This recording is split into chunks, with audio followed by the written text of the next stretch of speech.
秋風起食臘味係老廣耳熟能詳嘅口頭禪，無論係中意傳統風味嘅老食客，定係中意嘗新嘅新人類，都可以喺品種豐富嘅臘味世界裏面得到滿足。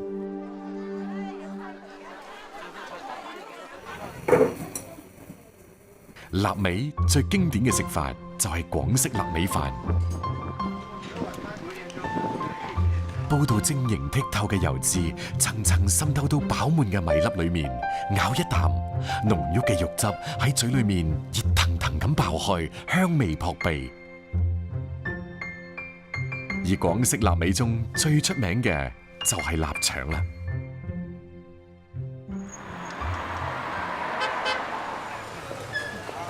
一到10月，呂趁禪都要同爸爸一齊去到菜市場精挑細選製作臘腸嘅原料。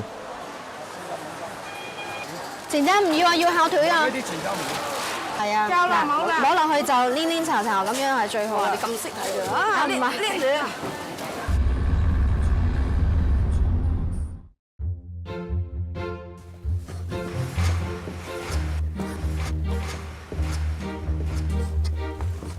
東莞高步矮仔腸臘腸嘅第4代傳人呂趁禪，中山大學外語系碩士研究生畢業。啱啱畢業嗰陣，同人合夥開咗一間快遞公司，年收入200幾萬。但係因為爸爸嘅身體狀況，2007年呂趁禪選擇接手家族嘅臘腸生意。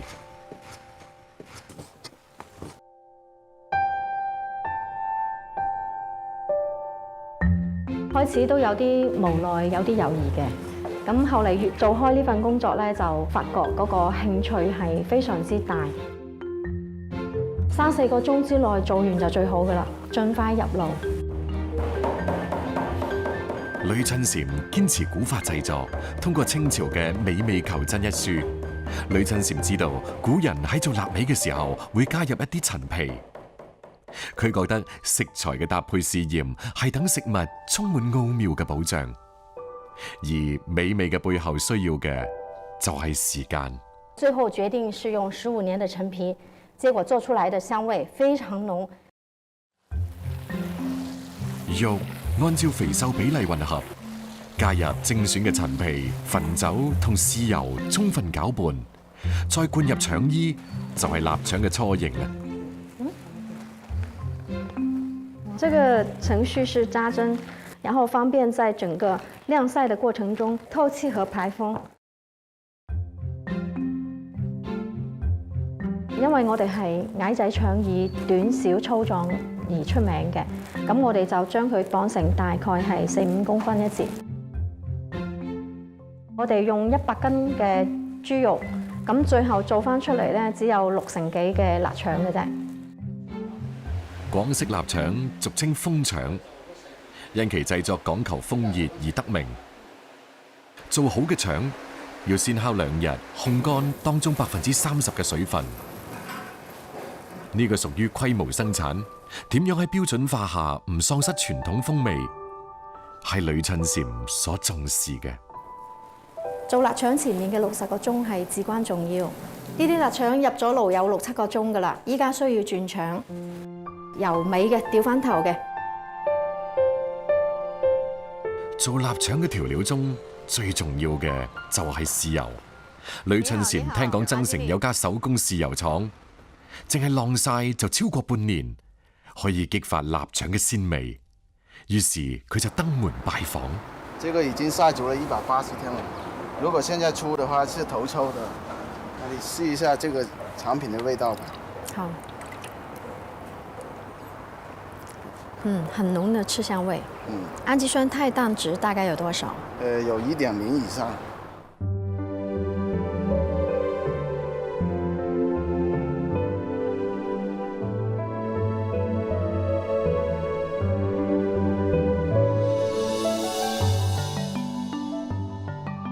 每次有咗新產品，呂趁禪一定會揾啲朋友過嚟試食。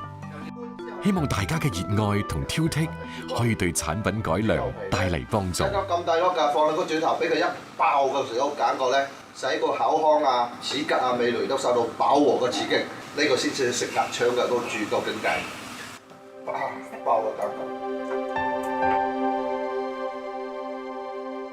傳統美味嘅背後，既考驗天賦，亦檢驗耐性。呂趁嬋希望此生將做好食嘅廣式臘腸呢一件事做到極致。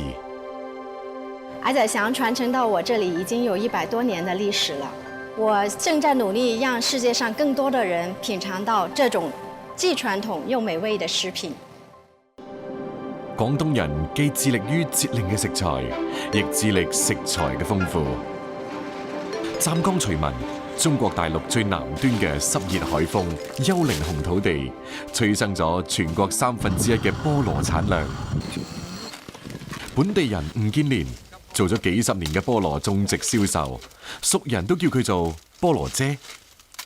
春末夏初正值收成衝刺，佢要落地度幫下手。咩麼？咩麼？咩要乜不掛？我哋成日麼啦？嚇？係呢個成日。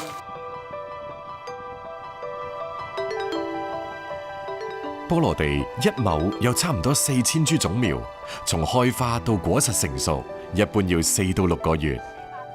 今年嘅收成都唔錯，不過舊年一場大颱風令到菠蘿姐幾十年嘅積蓄化為烏有。而家一換單太橫嘅話，依家咁咪知。你講得你係嗯，肯定睇到。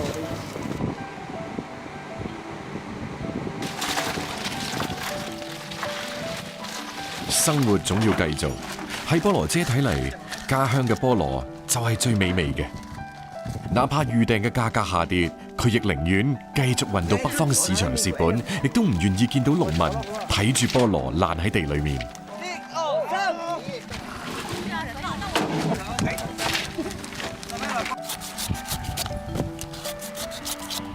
雖然講從細食菠蘿大，但係菠蘿姐每次勞作之後，都依然會削翻幾個脆口多汁嘅菠蘿清熱解暑，而抵禦大片菠蘿地吹嚟嘅海洋混合火山石紅土地嘅熱帶氣息。就現在最好吃的時候，3、4、5月份，現在是最甜，又香又甜，聞到都想吃，看到也想吃。好甜哦！我每一天都要10幾個。1個鐘頭之後，呢啲仲夾雜住果農汗水嘅菠蘿，將會運輸到佢舊年籌建嘅交易市場。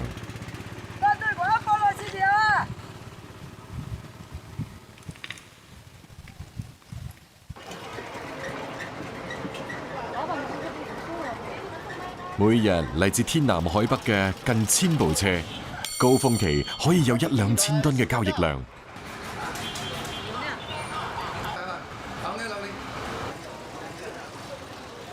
因為呢啲車唔會再開到菠蘿地嗰度收購，鄉間道上恢復咗難得嘅寧靜。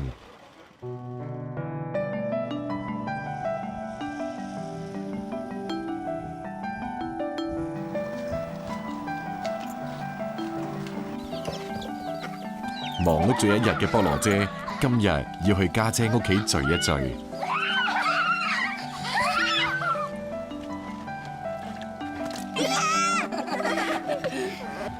45歲嘅菠蘿姐有2個仔2個女，3個大學畢業之後各奔前程，最細嘅仔留喺咗身邊。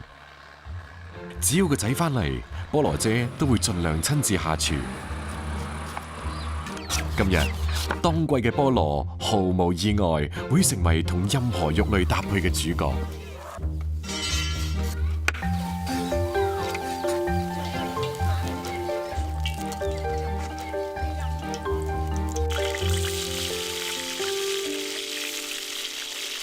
家常嘅羅非魚，小火煎到有啲黃，酸甜嘅菠蘿汁液即刻會令到其貌不揚嘅淡水魚豔麗起身。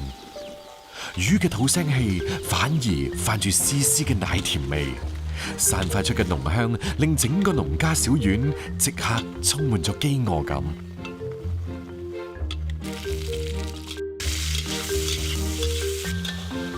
專注於烹飪嘅菠蘿姐亦拋開生意，難得放鬆落嚟。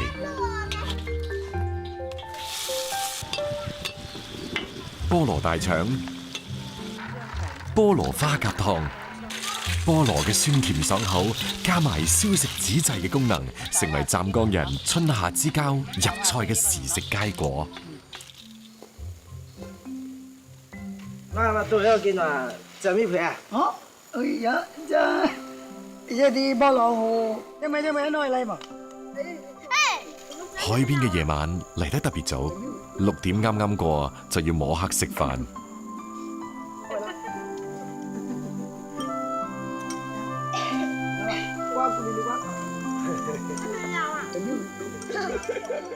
民國時期喺徐聞引種嘅菠蘿，喺廣東成就咗一道好多外國人熟悉嘅名菜——菠蘿咕嚕肉。五花肉入油鑊炸至酥脆，配埋含有酵類嘅菠蘿，健脾胃助消化。喺亞熱帶，遍地水果成為食材原料，菠蘿亦都有咗水果同菜嘅雙重身份。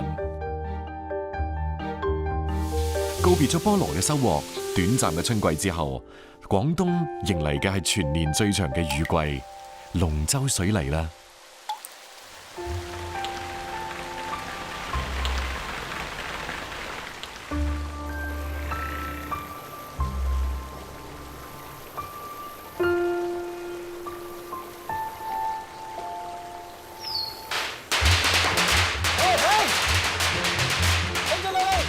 端午前夕，龍舟教練葉仲明正喺度指揮住將埋喺河涌裏面近1年嘅龍舟起上嚟。按廣東習俗，龍舟將喺賽後藏喺河泥裏面保養，賽前再重見天日。42米嘅龍舟經過清淤、修補、上漆之後，將會完成競速。今日，葉仲明同慕名前嚟做夏令營體驗嘅美國老師傾完合作，就要帶龍舟隊去順德遊龍合練。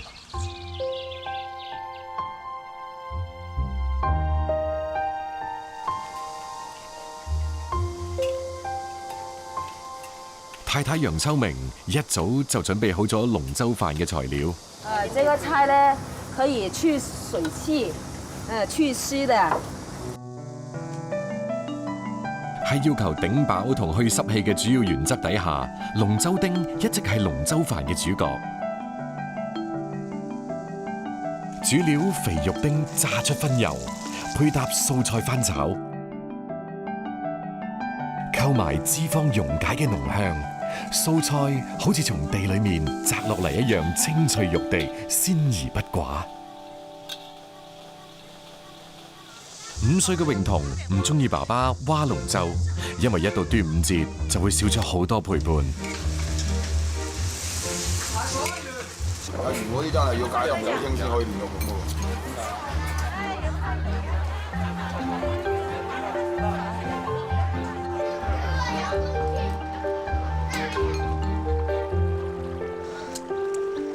呢班舵手懷住敬意完成拜神祈福，80個大隻佬即將要開始第一次合練。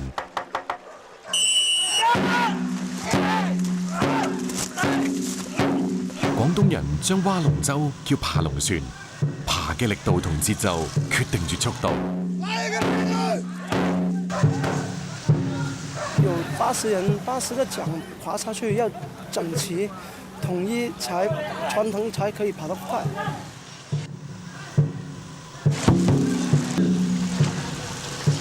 今天第一天合練，還沒有達到往年的水平吧。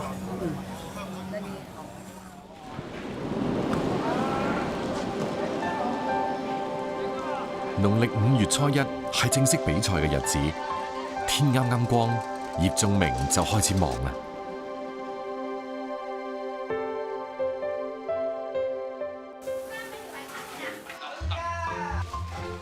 佛山各村龍舟飯同龍舟菜嘅準備幾乎係同時進行。村民中嘅烹調高手被揀嚟做主廚，雖然係流水席，但係依然遵循住本地菜講究嘅合時。夏秋菜式以消暑驅熱為主，因為食材本身鮮美，烹飪中極少用濃烈刺激嘅調味，火候亦掌握到恰到好處。經典粵菜豉油雞喺秘製嘅米酒同豉油中浸泡之後，皮滑肉嫩，略帶有豉油香。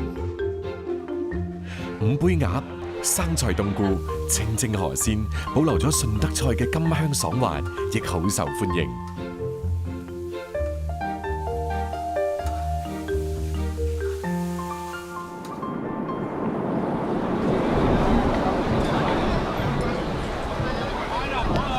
清末民初，端午節嘅珠江水域就開始咗龍舟賽。今日30隻廣佛龍舟強隊同江競渡。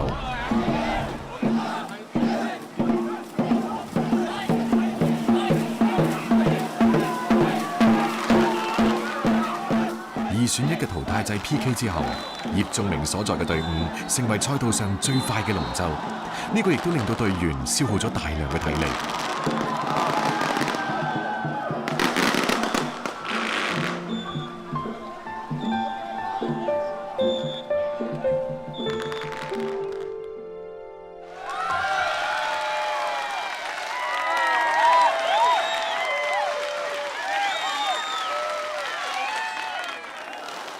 食龍舟飯咧，就從清末民初已經係，我哋一直都維持呢個傳統習慣。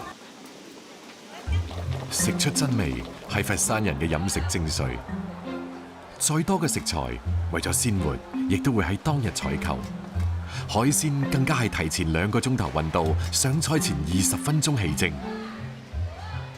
川宴主要招呼鄉親父老，最講究地道，本地生長嘅食材，就算簡單，有粗料精製嘅用心，一樣美味。燒豬係龍舟賽前8名必備嘅傳統獎品。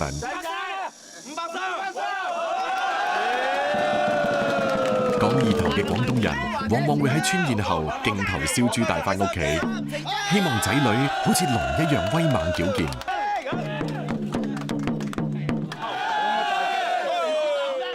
河流縱橫嘅珠三角，端午節從來少唔到熱氣騰騰嘅龍舟賽同龍舟飯。各村菜式唔同，但熱鬧一致。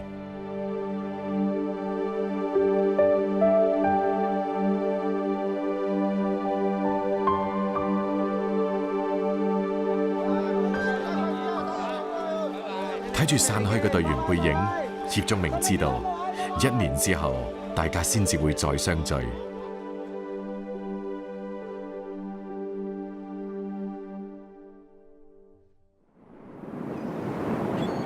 桑基魚塘係順德人嘅糧倉，而海洋就係潮汕人嘅糧倉。喺潮汕有一種被稱之為米嘅美食，佢同樣源自於泥土，但係就唔喺陸地上。佢哋到底潛藏喺邊度呢？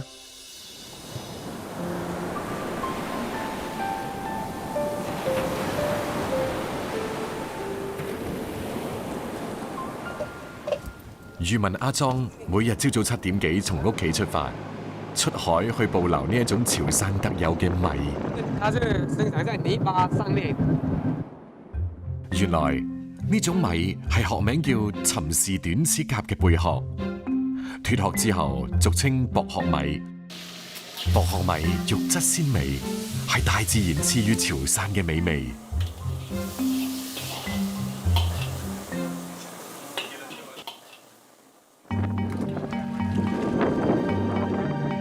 潮汕漁民大多數從凌晨3點開始捕撈，到上午已經進入咗衝刺時刻。阿壯喺船上已經4個幾鐘頭。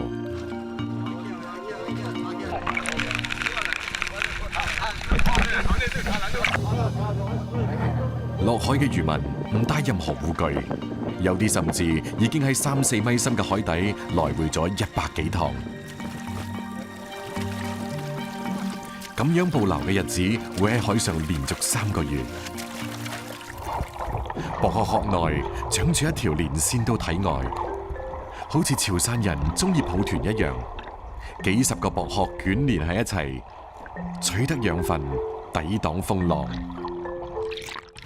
撈起身之後，漁民會喺海裏面及時清洗，以可以等薄殼脫泥帶水。今年64歲嘅大澳村漁民鄭成鵬落海撈薄殼40幾年啦，靠撈薄殼養育咗一對兒女。屋企人經常勸佢唔好再上船啦，但係一到夏季，老井都仲係忍唔住要賺一日200蚊嘅辛苦錢。但係常年落海嘅漁民都患有風濕，聽力同視力嚴重受損。颱風威馬遜帶嚟咗雨水，採撈只能夠臨時中止。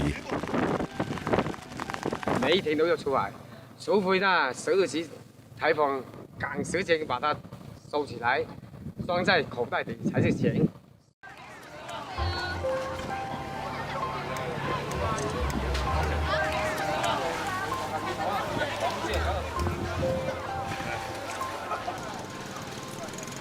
漁民平時一次出海，通常可以採撈3-4千斤。返到碼頭，阿壯即刻挑選最新鮮嘅薄殼。差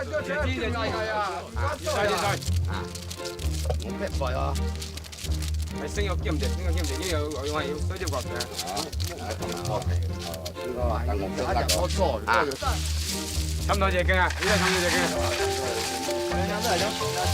開病啊！所以點都要知，所以我殺上嗰啲上到開病，跟住偷黃金啊！搞起做咩用錢啊？就係用一趟嚟租嘅2隻攤50斤，是當嗰次個流能金薄嘅，好貴嘅，租啲一隻攤50斤嘅。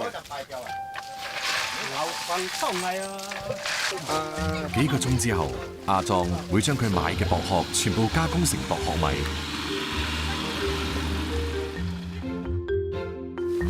阿壯將薄殼脫殼成米，沿用嘅係祖先流傳百年嘅傳統加工方式。成個潮汕地區只有澄海鹽洪有呢種傳統。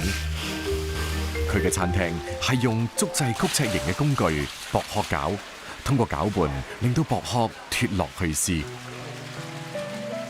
去咗竹絲嘅薄殼放入去滾水裏面，薄殼米脫殼浮喺水面，薄殼沉落鑊底。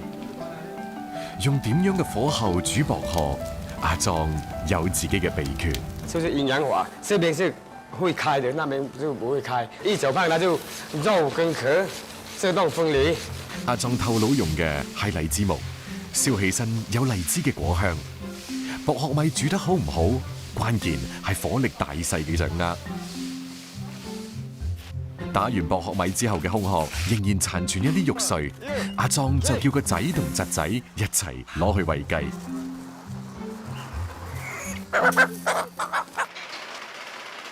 薄殼米雞只係副產品，啱啱出爐嘅薄殼米就最好食。阿壯同太太攞咗一啲返屋企俾媽媽做新鮮嘅薄殼果。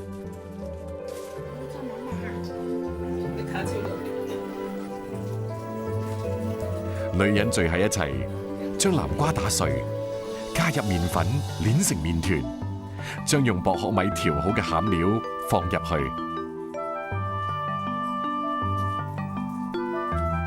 大火蒸10分鐘，晶瑩剔透嘅薄殼果就新鮮出爐啦。講起薄殼最正宗嘅食法，潮汕人最中意配蒜粒、金不換、急火猛炒。金不換學名9層塔，又叫羅勒，係西式菜裏邊用得最廣嘅香草。急火猛攻之下嘅薄殼出鑊啦，最高嘅境界係薄殼米熟咗，但係仲未脫殼，口感鮮嫩，汁液飽滿。金不換炒薄殼係阿壯餐廳最出名嘅招牌菜。2少年，2少年啦，嚟呢個食我講開咗2整車啦啊！今日係阿叔嘅生日，全家人唔怕遠，專程開車嚟到阿壯嘅餐廳，等阿叔食得開心。潮汕人對於呢個又平又好食嘅薄殼，中意到可以1日3餐當飯食嘅地步，所以當地人將薄殼叫做唔係米嘅米。